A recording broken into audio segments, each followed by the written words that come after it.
إن الحمد لله نحمده ونستعينه ونستغفره ونؤمن به ونتوكل عليه ونعوذ بالله من شرور أنفسنا ومن سيئات أعمالنا من يهده الله فلا مضل له ومن يضلل فلا هادي له وأشهد أن لا إله إلا الله وحده لا شريك له والذي لا ضد له ولا ند له لا مثل له ولا مثيل له لا وزير له ولا والد له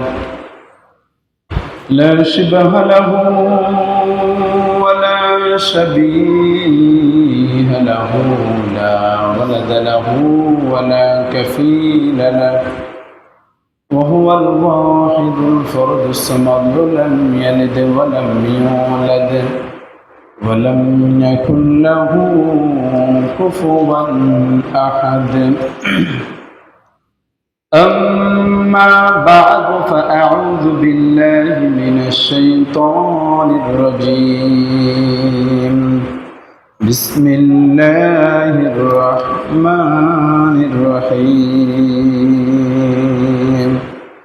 إنه عمل غير صالح وقال رسول الله صلى الله عليه وسلم اللهم أهله علينا بالأمن والإيمان والسلامة والإسلام والتوفيق لما تحب وترضى ربي وربك الله وقال رسول الله صلى الله عليه وسلم আলহামদুলিল্লাহ, আল্লাহ পাক সুবহানাহু ওয়া তাআলার দরবারে লাখ কোটি শুকর যে মহান মালিক আমাদের জুমার দিন আল্লাহর ঘর আস্থান হওয়ার সাথে সাথে মসজিদে আসার বসার তৌফিক দান করলেন। এজন্যই আমরা শুকরিয়া আদায় করি আলহামদুলিল্লাহ। সাথে সাথে মানবতার মুক্তির দূত দো জাহানের বাদশাহ তেনার উপরে সংক্ষিপ্ত আকারে দরুদ করি সাল্লাল্লাহু আলাইহি ওয়াসাল্লাম। আমরা যারা মসজিদে এসে বসতে পেরেছি, এটা আল্লাহ পাক সুবহানাহু ওয়া তাআলার একটা নিয়ামত। কারণ এখন পর্যন্ত অনেক ভাই ব্রাদার বন্ধু বান্ধব আস্তাজাকিরাম আজান শোনার পরেও মসজিদে আসার সুযোগ তাদের হয়নি। আল্লাহ পাক কোরআনের মধ্যে বলেছেন লা ইন শাকারতুম লা আযীদান্নাকুম ওয়া লা ইন কাফারতুম ইন্না আযাবি লাশাদীদ। কেউ যদি কোনো নিয়ামত পাওয়ার পরে শুকরিয়া আদায় করে, আল্লাহ পাক ওই নিয়ামতের মধ্যে বারাকা দান করেন আলহামদুলিল্লাহ। আবার বলা হয়েছে কেউ জানে কেউ জানে না, এই দুটার মধ্যে পার্থক্য আছে। যে জানে সে জ্ঞানওয়ালা, আর যে জানে না তাকে আমরা বলি যে জ্ঞানহীন, যার কোনো জ্ঞান নেই। তো আসতে পারা আর আসতে না পারা এর মধ্যে অনেক ডিফারেন্স, যেটা আমরা এখন বুঝতেছি না, আমাদের বুঝে আসবে না। আমাদের বুঝে নেওয়ার বুঝে আসার মতো বুঝ আমাদের কাছে নাই। এটা একটা সময় যখন আপনি কবরে চলে যাবেন, কবরে যাওয়ার পরে বুঝবেন যে মসজিদে আগে আসার ফায়দা কি, মসজিদে পরে আসার ফায়দা কি। আলোচনা শুরু করার আগে আমি একটা মাসআলা বা একটা আমলের কথা আপনাদের কাছে বলি। কথা সাউন্ড বেশি হয়েছে নাকি? বুঝা যাচ্ছে? একটু কম হলে ভালো হবে মনে হয়, আমি বুঝতেছি। একটু কমায় দেন, ঠিক আছে? অল্প একটু।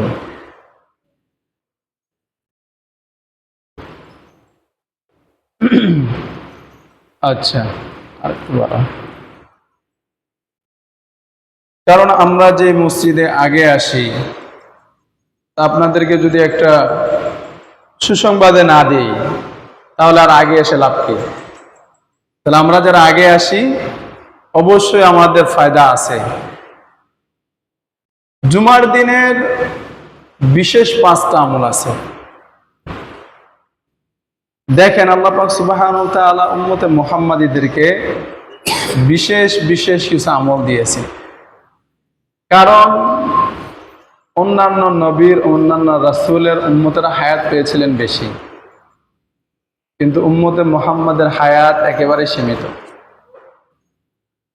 সীমিত হায়াত এজন্যই আল্লাহ রাসূলের একবার মন খুব খারাপ, মানে খুবই খারাপ। তখন আল্লাহ পাক সুবহানাহু ওয়া তাআলা জিবরিল আলাইহিস সালামের মাধ্যমে জানাই দিয়েছিলেন যে কি, জিবরিল যাও আমার বন্ধুকে সুসংবাদ দিয়ে আসো, ইন্না আনজালনাহু ফি লাইলাতিল কদর, আমি আমার হাবিবকে কদর দিলাম। কদর মানে কি এটা তো আল্লাহ রাসূল জানতেন না। আল্লাহ আবার নিজেই বলতেছেন ওমা আদরাকা মা লাইলাতুল কদর, লাইলাতুল কদর সম্পর্কে তো আপনি জানেন না। লাইলাতুল কদরি খায়রুম মিন আলফি শাহর, কদর এমন একটা রাত যেটা 1000 মাসের চেয়ে উত্তম। সুবহানাল্লাহ। তো মন খারাপ, এজন্য আল্লাহ পাক সুবহানাহু ওয়া তাআলা এক এক সময় এক এক ভাবে এক এক নিয়মে উম্মতে মুহাম্মাদীদেরকে অফার দিয়েছেন। কি দিয়েছেন কথা বলেন? অফার। যে অফারটা কেউ যদি নিতে চায় তাকে ওই কাজটা করতে হবে।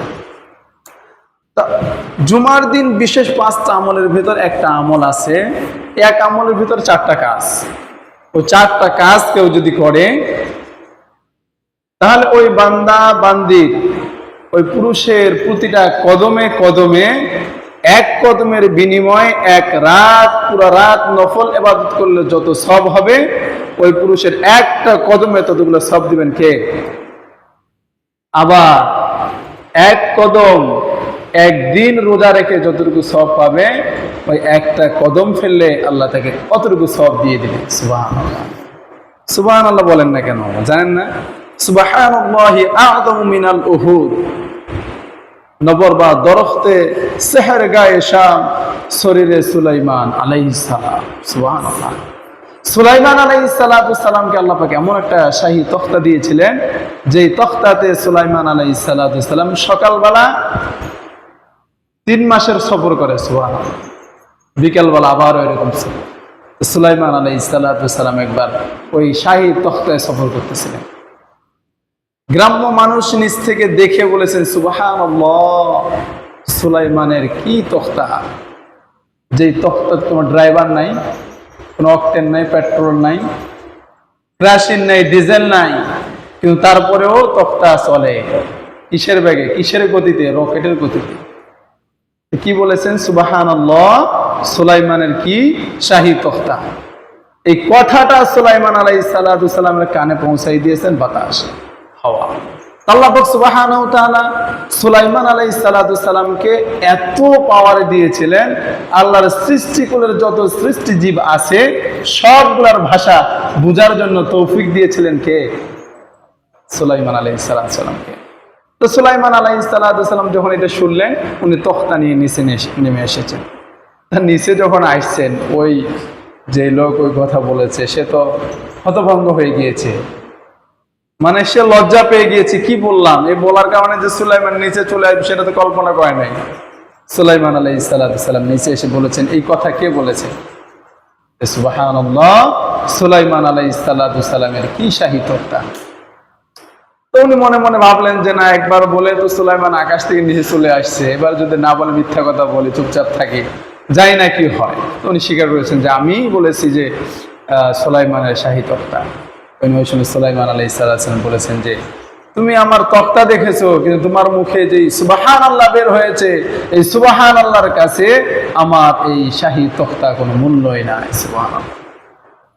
তাহলে একটা তখতা আল্লাহ পাক সুবহানাহু ওয়া তাআলার দেওয়া কুদরতি তখতার চেয়েও একটা আমাদের মতো সাধারণ মানুষের মুখের সুবহানাল্লাহর পাওয়ার বেশি। সুবহানাল্লাহ। কিন্তু আমরা আজকাল সুবহানাল্লাহ বলতে পারি না। সুবহানাল্লাহি আ'যামু মিনাল উহুদ, একবার কেউ যদি সুবহানাল্লাহ বলে, আল্লাহ পাক সুবহানাহু ওয়া তাআলা তার আমলনামায় উহুদ পাহাড় পরিমাণ সওয়াব দিয়ে দেয়। সুবহানাল্লাহ। আল্লাহ পাক আমাদের বেশি বেশি বুঝার তৌফিক দান করে। কোরআন আমিন।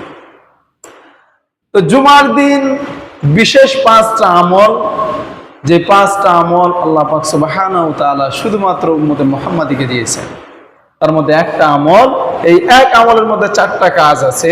কেউ যদি 4টা কাজ করে তাহলে ওই ব্যক্তির মসজিদে আসা পর্যন্ত যত কদম হবে, প্রতিটা কদমের বদলায় একদিন রোজা রাখার সওয়াব আর একটা রাত নফল ইবাদত করার সওয়াব দিয়ে দিবেন কে? তাহলে এই আমলটা আমাদের জানার দরকার আছে না নাই? কথা বলেন। আপনাদের সাথে এই আমলটার কিছু মিল আছে, এই জন্য আমি আপনাদেরকে এই আমলটা বলতে চাচ্ছি। আমলের ব্যাপারে বিশ্বনবী বলেন, আমার উম্মত আল্লাহর গোলাম, আল্লাহর কোন বান্দা বান্দি যদি জুমার দিন এই আমলটা করে, ওই ব্যক্তির আমল নামায় প্রতিটা কদমে কদমে, প্রতিটা কদমের বদলায় একদিন রোজা রাখার এক রাত নফল ইবাদত করার সওয়াব দিয়ে দিবেন কে? এক আমলের ভিতর চারটা কাজ। প্রথম নাম্বার কাজ হচ্ছে, যেই সমস্ত আল্লাহর বান্দা বান্দি বৃহস্পতিবার দিন কত রাত, মানে রাত হয়ে রাত পার হয়ে জুমার দিন আসে, তার মানে বৃহস্পতিবার রাতের যেই ফজর হবে, এই ফজরটা হচ্ছে জুমার দিনের ফজর। যেই সমস্ত আল্লাহর বান্দা বান্দি ফজরের সালাত আদায় করার জন্য অতি দ্রুত ঘুম থেকে উঠে উত্তম রূপে রুজু করে, যদি উজুর প্রয়োজন হয় উজু করে, আর যদি গোসলের প্রয়োজন হয় গোসল করে, যদি ফজরের সালাত আদায় করে, আর ওই দিন এক নম্বরের কাজ হলো ফজরের সালাত আদায় করা, আর এক নম্বরের কাজ হচ্ছে সে যদি সুন্দর করে উত্তম রূপে গোসল করে। এক নম্বরের কাজ হচ্ছে কি করা? ফজরের আগে উঠা, মানে ঘুম থেকে আগে আগে উঠা। ঘুম থেকে আগে আগে উঠা মানে হচ্ছে কি 9টার আগে 8টায় উঠা না, ফজরের আগে উঠা। ফজরের আগে কোনো ব্যক্তি যদি উঠে এবং সে যদি তার প্রয়োজন হয় উজু করে, আর যদি প্রয়োজন হয় গোসল করে, কারণ প্রতিটা পুরুষ মানুষের গোসলের প্রয়োজন হতেও পারে, পারে কিনা কথা বলে। এই জন্য বলা হয়েছে যদি তার প্রয়োজন হয় উজু করবে, আর যদি প্রয়োজন হয় সে কি করবে?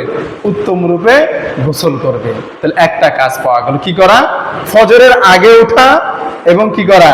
গোসল করা। 2 নম্বরের কাজ, নিজের পরিবার পরিজন আছে না নাই? অনেক মুরব্বী দেখা যায় ফজরের আগে মসজিদে এসে আজান দেয়, কিন্তু তার ঘরে তার সন্তান পড়ে পড়ে ঘুমায়, আছে না নাই? নিজের সন্তানদেরকে ডাকে না, নিজের স্ত্রীকেও ডাকে না, এরকম মানুষ আমাদের পরিবারে আছে না নাই? ফজরের আগে উঠবে, নিজের পরিবার পরিজন আত্মীয় স্বজন যারা আছে, যাদেরকে ডেকে দেওয়া যায়, ঘরের ভিতরে যারা আছে তাদেরকে ডেকে দিবে। 2 নম্বরের কাজ। 3 নম্বরের কাজ, সে সবার আগে মসজিদে আসবে। কোথায় আসবে? সবার আগে মসজিদে আসবে। আসার সময় যদি সাধ্য হয়, সুযোগ হয়, তাহলে যানবাহনে উঠবে না, নিজের পায়ে হেঁটে আসবে। নিজের পায়ে পায়ে হেঁটে মসজিদে আসবে। আসার পর হুজুর যেই জায়গায় বসা আলোচনা করে ওনার সামনে বসবে, ওনার নিকটবর্তীতে বসবে। কিন্তু দেখা যায় এখন হুজুরের কাছ থেকে কত দূরে বসা যায়, বসে আবার হুজুর না দেখে কেমনে মাথা লুকিয়ে থাকা যায়, এই চিন্তা চেতনায় বেশি, ঠিক কিনা? কিন্তু কি বলেছেন এখানে, যে জুমার দিন আগে আগে উঠবে, গোসল হলে গোসল প্রয়োজনের গোসল দিবে, নিজের পরিবারের লোকদেরকে ডেকে দিবে, এরপরে নামাজের আজান হওয়ার আগে আগে বা আজান শোনার সাথে সাথে মসজিদে আগে আসবে। আসার সময় যদি সুযোগ থাকে, সাধ্য থাকে, কোনো যানবাহনে উঠবে না, হেঁটে হেঁটে আসবে। হেঁটে হেঁটে যে আসবে তার ফায়দায় বর্ণনা করতেছে। এবং আসার পরে হুজুর যেখানে বসে আলোচনা করে ওনার সামনে বসবে, ওনার নিকটবর্তী বসবে, যাতে করে হুজুর যাহা বলে সে সব কিছু ভালো করে শুনতে পারে। এর কারণ এটাই, মসজিদে ঢুকে অনার্থক কথা বলা যাবে না। এই 4টা কাজ কেউ যদি করে, আসার সময় ঘর থেকে বের হয়ে মসজিদ আসা পর্যন্ত যতগুলা কদম পড়বে, ততগুলা কদমের বিনিময়ে তার আমলনামায় সওয়াব দিয়ে দিবেন কে? এক কদমে একটা নফল রোজা, এক কদমে একটা রাত নফল ইবাদত করার সওয়াব তার আমলনামায় দিয়ে দিবে কে? তাহলে যদি কথার কথা বাড়ি থেকে আসতে যদি 50 কদম পড়ে, তাহলে 50 দিনের ইবাদত, সুবহানাল্লাহ পড়ে। 50 কদম পড়ে না, কম বেশি মোটামুটি 100 কদমেরও তো বেশি পড়ে।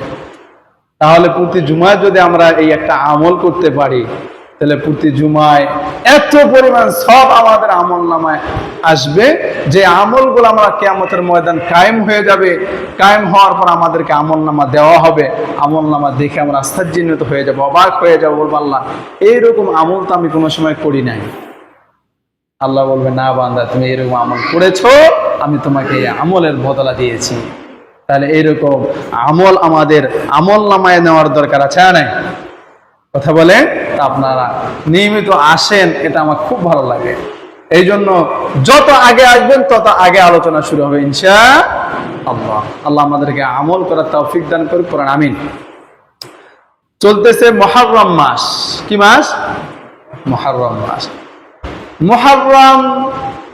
মুহররমে এটা কি? মুহররম হচ্ছে ইসলামী হিজরি বছরের প্রথম মাস।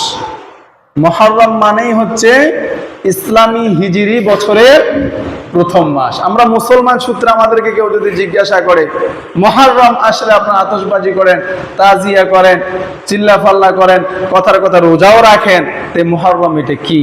তখন আমাদের উত্তর হবে মুহররম হচ্ছে ইসলামী হিজরি বছরের প্রথম মাস। আমরা জানি পহেলা বৈশাখ, এটা হচ্ছে আমাদের প্রথম মাস, পহেলা বৈশাখ। এই দিনে আমরা কপাল পরা হতভাগা দুর্ভাগা কতগুলো আছে, আমরা কি করি? পন্থা ভাত খাই, নাউযুবিল্লাহ পড়ে। আর পন্থা ভাতের ভিতরে কি কোনো শক্তি আছে? কথা বলেন, পন্থা ভাতের ভিতরে কোনো শক্তি আছে? ওই দিন নাকি পন্থার ইলিশ খাইলে ওরা সারা বছর বলে ইলিশ আর পন্থা খাওয়াবে, নাউযুবিল্লাহ পড়েন, হতভাগা ডাকাত। বিশ্বনবী যখন নতুন মাস আসতেন, নতুন মাস আসলে বিশ্বনবী দোয়া করতেন, আল্লাহুম্মা আহিল্লাহু আলাইনা বিল আমনি ওয়াল ঈমান ওয়াস সালামাতি ওয়াল ইসলাম ওয়াত তাওফীক লিমা তুহিব্বু ওয়া তারদা রব্বি ওয়া রাব্বুকাল্লাহ। এই দোয়া কেউ যদি আরবি মাসের প্রথম তারিখে চাঁদ দেখার সঙ্গে সঙ্গে পড়ে, ওই ব্যক্তিটার ওই মাসটার ভিতর পুরা মাসের জন্য সালামতির ভিতর নিয়ে নিবেন কে? ওই ব্যক্তির জীবনে সুখ শান্তি দিয়ে ভরপুর করে দিবেন কে? দোয়ার মধ্যে বিশ্বনবী আল্লাহুম্মা আহিল্লাহু বিল আমনি ওয়াল ঈমান, ও আমার মালিক, নতুন মাস আমাদের জন্য নিয়ে এসেছেন, নতুন চাঁদ উদিত হয়েছে, নতুন চাঁদকে আমরা দেখলাম, এই চাঁদকে দেখে আমরা দোয়া পড়ে নিলাম, আল্লাহ বিল আমনি ওয়াল ঈমান, আপনি আমাদেরকে ঈমান দেন আর আপনি আমাদেরকে সালামতের সাথে রাখেন, ওয়াত তাওফীক লিমা তুহিব্বু ওয়া তারদা রব্বি ওয়া রাব্বুকাল্লাহ। কারণ কেউ যেটা দিতে পারে না, দিতে পারে একজন, চিল্লাই বলেন তিনি হলেন কে?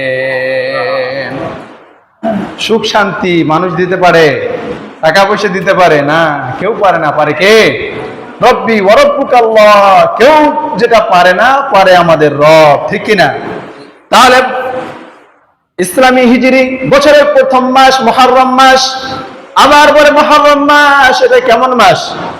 রব জানিয়ে দিলেন, ইন্না ইদ্দাতাশ শুহুরি ইনদাল্লাহি 12 শাহরান ফি কিতাবিল্লাহি ইয়াওমা খালাকাস সামাওয়াতি ওয়াল আরদা মিনহা আরবাআতুন হুরুম।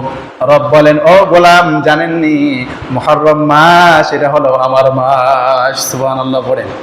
মুহররম মাস কার মাস? রবের মাস। রব বলেন আমার 4টা মাস, 4টা মাস সম্মানী মাস। এই 4 মাসের ভিতরে একটা হচ্ছে মুহররম মাস।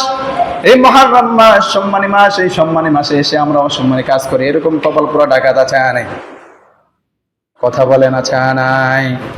মুহররম যায়, সফর যায়, রবিউল আউয়াল যায়, রবিউল সানি যায়, এভাবে মাস চলতে থাকে, মাস চলে যায়, কিন্তু তার মসজিদের ভিতর পাওয়া যায় না, আছে নাই? তার নামাজে পাওয়া যায় না, কোরআন তেলাওয়াতের ভিতরে তারে পাওয়া যায় না, তারে পাওয়া যায় বিভিন্ন নাচ গানের অনুষ্ঠানে, তারে পাওয়া যায় বিশ্বকাপ ফুটবল খেলার মাঠে, দেখা যায়, আছে নাই? তাহলে মুহররম মাস এটা হচ্ছে সম্মানী মাস। 1 নম্বর কথায় গেল মুহররম, এটা হচ্ছে ইসলামী হিজরির প্রথম মাস, বছরের প্রথম মাস। 2 নম্বর মুহররম, এটা হচ্ছে সম্মানী মাস। 3 নম্বর মুহররম মাসের একটা গুরুত্বপূর্ণ তারিখ 10 তারিখ। এই 10 তারিখে আমরা কি বলি? কথা বলেন, সবাই বলেন 10 তারিখের নাম কি? 10 তারিখের নাম হচ্ছে আশুরা। কি কথা বলেন? আশুরা। এই আশুরার 10 তারিখ আসলে আমাদের মাথায় একটা ঘটনা বাড়ি যায়। এই ঘটনার নাম হচ্ছে কারবালার ঘটনা। কিসের ঘটনা? কথা বলেন, কারবালার ঘটনা। জানেন আপনারা কারবালার ঘটনা? কারবালার ঘটনায় কি ঘটেছে? সংক্ষিপ্ত করে আমরা বলতে পারি, হযরত হুসাইন রাদিয়াল্লাহু তাআলা আনহু কি হয়েছিলেন? শহীদ হয়েছিলেন। এই কারবালা থেকেও আমাদের কিন্তু শিক্ষা নেওয়ার দরকার। হর কারবালা কে বাদ ইসলাম জিন্দা হতা হ্যায়। শুধু কারবালার ঘটনায় নয়, এই মুহররম মাসের 10 তারিখে এরকম উল্লেখযোগ্য 10টা ঘটনা পাওয়া যায়। কয়টা কথা বলে? উমদাতুল কারি লিশরহিল সহিহুল বুখারী, একটা বুখারী শরীফের শরহ নাম উমদাতুল কারি লিশরহি সহিহুল বুখারী। এই কিতাবের ভিতর বদরুদ্দিন আইনি রহমতুল্লাহি আলাইহি 10টা ঘটনা উল্লেখ করেছেন। কয়টা কথা বলেন? কথা না বললে আমিও বলবো না। কয়টা কথা বলেন? 10টা ঘটনা। কারবালার ঘটনা তো হে और भी 9 ঘটনা है। কারবালার ঘটনাও আছে, আরো 9টা ঘটনা এই 10 মুহররম ঘটেছে। প্রথম নাম্বার মুসা আলাইহিস সালাতু ওয়াস সালামের ঘটনা। হযরত মুসা আলাইহিস সালাতু ওয়াস সালাম কিরাম মুহররম মাসের 10 তারিখে নাজ্জাল্লাহু বনি ইসরাঈল মিন আদুবিহিম, মুসা আলাইহিস সালাতু ওয়াস সালামের দুশমন ফিরআউন, এই ফিরআউনের কবল থেকে মুসা আলাইহিস সালাতু ওয়াস সালাম ও তার অনুসারীদেরকে রক্ষা দিয়েছেন কে? মুহররম মাসের 10 তারিখ মুসা আলাইহিস সালাতু ওয়াস সালাম ও তার অনুসারীরা ফিরআউনের কবল থেকে রক্ষা পেয়েছেন, আলহামদুলিল্লাহ পড়ে। এজন্য তো কদিমান নবী সাল্লাল্লাহু আলাইহি ওয়াসাল্লাম মদিনায় মুনাওয়ারাতে যখন বিশ্বনবী গেলেন, গিয়ে দেখলেন আল ইয়াহুদ তাসুম ইয়াউম আশুরা, তারা আশুরার রোজা রাখতেছে। তো বিশ্বনবী জিজ্ঞাসা করলেন মা লাকা ইয়াহুদ, ও ইহুদি সম্প্রদায় এটা আবার কি? তারা বলেছিলেন নাজ্জাল্লাহু বনি ইসরাঈল মিন আদুবিহিম, এই দিনে মুসা আলাইহিস সালাতু সালাম ও তার অনুসারীরা রক্ষা পেয়েছে। মুসা আলাইহিস সালাতু সালাম শুকরিয়া আদায়ের জন্য এই দিনে রোজা রেখেছেন, আমরাও রোজা রাখি। তখন বিশ্বনবী বলেছেন আনা আহাক্কু বিমুসা মিনকুম, আমি মুসা ভাইয়ের কাছে আপনাদের চেয়ে হকদার বেশি। ফাসামা, বিশ্বনবী রোজা রেখেছেন। ওয়া আমারা বিসিয়ামিহি, সাহাবা একরামদেরকে রোজা রাখার জন্য বলেছেন। আশুরার দিনে আমাদের একটা কাজ রোজা রাখা। কে কে রোজা আছেন? কে কে রোজা আছেন? আজকে হচ্ছে 10 মুহররম, আশুরার দিন। আশুরার দিনে কেউ যদি রোজা রাখে, বিষ্ণু বলেন সিয়াম ইয়াউমি আশুরা ইন্নী আহতাসিবু আলাল্লাহ আন ইউকাফিরা সানাতাল্লাতী ক্বাবলা। কেউ যদি আশুরার দিনে রোজা রাখে, আমি বিষ্ণু আশা রাখি ওই মানুষটার 1 বছরের গুনাহ খাতাগুলোর মাফ করে দিবেন কে? আশুরার দিনে কেউ যদি রোজা রাখে, তাহলে তার জীবন থেকে 1 বছরের গুনাহগুলো মাফ করে দিবেন কে? দরকার আছে নাই? আশুরা এটা আসে যে 1 বছর পর। আপনি একবার আশুরা রোজা রাখবেন, আবার আশুরা পর্যন্ত 1 বছর। কি রব পেয়েছেন, সুবহানাল্লাহ পড়েন। 1 বছর অতিবাহিত হয়ে যাবে, আপনার আমলনামায় গুনাহ জমা হবে, আবার আপনি আশুরা রোজা রাখবেন, আপনার গুনাহ খাতাগুলো মাফ করে দিবেন কে? সুবহানাল্লাহ। কি সুযোগ সুবিধা দিয়েছেন। কথা বলতে ওদের কথা ছিল। তাহলে আমরা আশুরা রোজা যারা রাখতে পেরেছি আলহামদুলিল্লাহ। তাহলে 1 নম্বর ঘটনা কি? হযরত মুসা আলাইহিস সালাতু ওয়াস সালামের ঘটনা। দ্বিতীয় নম্বরের ঘটনা হযরত নূহ আলাইহিস সালাতু ওয়াস সালাম। হযরত নূহ আলাইহিস সালাতু ওয়াস সালাম 950 বছর দাওয়াত দিয়েছেন। কয়শো বছর? 950 বছর। 50 বছর পর 1000 বছর দাওয়াত দিয়েছেন।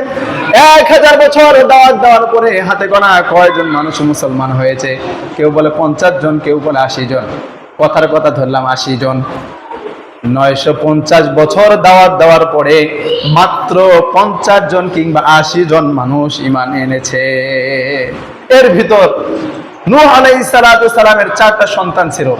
4 সন্তানের ভিতর একজন ছেলের নাম ছিল কেনান। 4 জনের ভিতর একজনের নাম কি? কেনান। 3 জন ঈমান এনেছে নূহ আলাইহিস সালাতু সালামের উপর, কিন্তু একজন ঈমান আনে নাই। ওর নাম কি? কেনান। কেনান যখন ঈমান আনে নাই, 950 বছর দাওয়াত দেওয়ার পরে নূহ আলাইহিস সালাতু সালামের ধৈর্য হারা হয়ে গিয়েছে। কত আর ধৈর্য ধরে? 950 বছর। চিন্তা করা যায়, 950 বছর দাওয়াত দিয়ে 50 জন কিংবা 80 জন ঈমান আনছে, তার ভিতর নিজের সন্তানটাও ঈমান আনে না। ব্যথায় ব্যথিত আল্লাহর কাছে দরখাস্ত করে দিলেন, আল্লাহ ধ্বংস করে দেন। কেমনে ধ্বংস করবে? রব জানিয়ে দিলেন, নূহ তুমি এবার কিস্তি বানা শুরু করো। কি বানা কথা বলেন?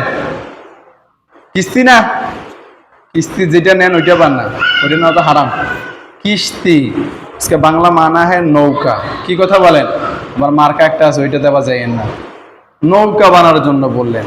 তো নৌকা বানা দেখে, কিরে বৃষ্টি নাই, খাকার রোদ, রোদের উপর রোদ, এখন কাফের মুশরিক বেঈমানরা টিটকারি করে, নূহ রোদের সময় তুমি আবার নৌকা কেন বানাও? তো নূহ আলাইহিস সালাম বলেছেন, ধৈর্য ধরে নৌকা কেন বানায় আপনারা বুঝবেন। এরপর নৌকা বানা যখন কমপ্লিট, তখন নূহ আলাইহিস সালাম তার অনুসারীদেরকে তুললেন। এখন কেনান আছেন, কেনানকে তুলতে গিয়ে রব বললেন, না, ইন্নাহু আমালুন গায়রু সালিহ, তার ভিতর আমার আমল নেই, তার ভিতর অন্য কারো আমল আছে, ওইটারে নৌকায় চড়া যাবে না। ওইটাকে ছাড়াই নৌকায় উঠলেন। নৌকা অনেক দিন পানিতে ভাসতে ভাসতে যদি পাহাড়ে গিয়ে ঠেকাই দিলেন কে? ওই দিনও ছিল 10 মুহররম। মুহররম মাসের 10 তারিখে যদি পাহাড়ে গিয়ে নূহ আলাইহিস সালামের নৌকাও কি হয়ে গিয়েছে? থেমে গিয়েছে। থেমে গিয়েছে মানে বৃষ্টি বাদল বন্ধ, আস্তে আস্তে স্বাভাবিক হয়ে গিয়েছে। তো ওই দিনটাতেও নূহ আলাইহিস সালামকে রহমত আর বরকত দিয়ে ভরপুর করে দিয়েছিলেন কে? ওইটাও ছিল কি? 10 মুহররম। আবার হযরত ইয়াকুব আলাইহিস সালাম, নাম শুনেছেন? ইয়াকুব আলাইহিস সালাম উনি নিজেও নবী, উনার ছেলে হযরত ইউসুফ আলাইহিস সালাম ওইটাও নবী। সুবহানাল্লাহ বলে। ইয়াকুব আলাইহিস সালাম ছেলেকে যখন ছোটবেলায় হারিয়ে ফেললেন, হারিয়ে ফেলার পর কান্না করতে করতে চোখের আলোটা নিভিয়ে গিয়েছে, মানে অন্ধ হয়ে গিয়েছে। এই 10 মুহররম ইউসুফ আলাইহিস সালামের খবর পাওয়ার সাথে সাথে তার 2 চোখে রৌশনি দিয়েছেন কে? যেদিন রৌশনি পেয়েছেন ওই দিনটাও ছিল 10 মুহররম। আবার হযরত ইউসুফ আলাইহিস সালামকে তার ভাইরা যখন কূপের ভিতরে ফেলে দিল, কূপের ভিতর পড়ে আছে, হযরত জিবরিল আলাইহিস সালাম জান্নাতি পোশাক নিয়ে এসেছেন, জান্নাতি পোশাক পরিধান করাইছেন। পোশাক পরিধান করার পরে ওই কূপ থেকে যেদিন তুলে ওই দিনটাও ছিল 10 মুহররম। তাহলে মুহররম মাসের 10 তারিখ অনেক অনেক ঘটনার সাথে সম্পর্কিত। কিন্তু আসলে আমাদের সময় নাই, সুযোগ নাই, আপনারাও দেরি করে আসেন, আমারও সময় থাকে না, এই জন্য সবগুলো বলাও যায় না। তাহলে জুমার দিন 1 আমল 4 কাজ, মনে আছে আপনাদের? আগে আগে উঠবেন। আগে আগে মানে 7টার আগে 6টা, 6টায় না, 6টার আগে 5টা, 5টায়ও না। এখন নামাজ হয় 4:45 কয়টা হুজুর আপনার? 45? আলহামদুলিল্লাহ। যাও, ফজরের আগে উঠে ফজরের সালাতটা আদায় করা, এরপর গোসলের প্রয়োজন হলে গোসল দেওয়া, যারা আত্মীয় স্বজন বলতে ঘরের ভিতরে যারা আছে তাদেরকে ডেকে দেয়া, এরপরে আগে আগে মসজিদে আসা, যদি বাহনে চর প্রয়োজন না হয় না চড়া, মসজিদে এসে হুজুরের সামনে বসা, পিছনে না, হুজুরের সামনে বসা। কেউ যদি হুজুরের সামনে বসে আর যাহা বলে তাহা শুনে আমল করার প্রয়োজন বোধ করলে আমল করে, তাহলে ওই ব্যক্তির প্রতিটা কদমে কদমে নফল রোজার সওয়াব এবং প্রতিটা রাত নফল ইবাদত করার সওয়াব দিয়ে দিবেন কে? তাহলে আগামী জুমায় আমি দেখব মুসল্লি আগে আগে এসে মসজিদ ফুল হয় কিনা। তারপর আলহামদুলিল্লাহ আমি আসার পর থেকে দেখি আপনারা আজান শোনার সঙ্গে সঙ্গে আসেন, আলহামদুলিল্লাহ আসে, 2 কাতার তো আসে কমপক্ষে, আলহামদুলিল্লাহ। আমরা নামাজ পড়বো, নামাজের পরে আমাদের এলাকার মানে আপনাদের এলাকার যুবক ভাইরা পরীক্ষা দিবে, এসএসসি পরীক্ষা। আমরা সবাই দোয়া করবো আল্লাহ যেন তেনাদের এই পরীক্ষার ভিতর সফলতা আল্লাহ দান করেন, বলেন আমিন। আবার আমাদের পরীক্ষা এখন পরীক্ষা না, আমাদের লেখাপড়াটা চলে আসছে নাম্বারের ভিতর। কিসের ভিতর কথা বলেন দেখি? নাম্বার এক জিনিস আর যোগ্যতা হচ্ছে আরেক জিনিস। অনেকে 90 নম্বর পায়, এর যোগ্যতা কম, আবার 80 নম্বর যে পেয়েছে এর যোগ্যতা বেশি। দেখবেন অনেক কিছু পড়ালেখা করেছে, কিছু করতে পারে না, আবার দেখবেন অল্প পড়ালেখা করেছে, অনেক কিছু করে। এই জন্য ফেল বা নাম্বার কম বেশির উপর সন্তানদেরকে আপনার কি করবেন না, লজ্জিত করবেন না, ওকে উৎসাহিত করবেন। পরীক্ষা দিচ্ছে, পরীক্ষার পরে রেজাল্ট বের হবে, রেজাল্ট বের হলে দেখবেন অমুক জায়গায় আত্মহত্যা, অমুক জায়গায় আত্মহত্যা, অমুক জায়গায় আত্মহত্যা শুরু হয়ে যায় কিনা? এরকম করবেন না। আমরা সবাই দোয়া করব, আর আমার যুবক ভাইয়ের আপনারাও চেষ্টা করবেন, কারণ আপনাদের চেষ্টা আর আমাদের দোয়া দুইটাই যদি এক হয়ে যায় তাহলে আপনাদের সফলতা আসবে। আমরা দোয়া করব, আপনার রাতভর দিনভর খেলা দেখবেন, ইনশাল্লাহ পাশ করবেন। এরকম নাকি বলেন? এরকম না, কমপক্ষে পরীক্ষার আগ পর্যন্ত এখন থেকে চেষ্টা করেন। হাদিসের কথা বলতেছি আমাদের আরবি পরিভাষায় বলছেন 1 বছরের পড়ালেখা 6 মাস, 6 মাসের পড়ালেখা 3 মাস, 3 মাসের পড়ালেখা 1 মাস, 1 মাসের পড়ালেখা 1 সপ্তাহ। এই 1 সপ্তাহ পরীক্ষার আগে কেউ যদি পরীক্ষার আগে 1 সপ্তাহ ভালো করে পড়ে, ওই 1 বছরের পড়ালেখা করতে পারবে। তাহলে পরীক্ষার আগে 1টা সপ্তাহ, 15টা দিন, 1টা মাস সবকিছু ছেড়ে দেন, ফোন ছেড়ে দেন, খেলা ছেড়ে দেন, সবকিছু ছেড়ে পড়ার ভিতর মনোনিবাস বসান। আপনার পড়ালেখার ভিতর বরকত দিবেন কে? আর সফলতার রেজাল্টের ভিতর দান করবেন কে? করবেন তো যুবক ভাইরা? আল্লাহ তৌফিক দান করুক। পুরা আমিন। যারা কাবুল জুমা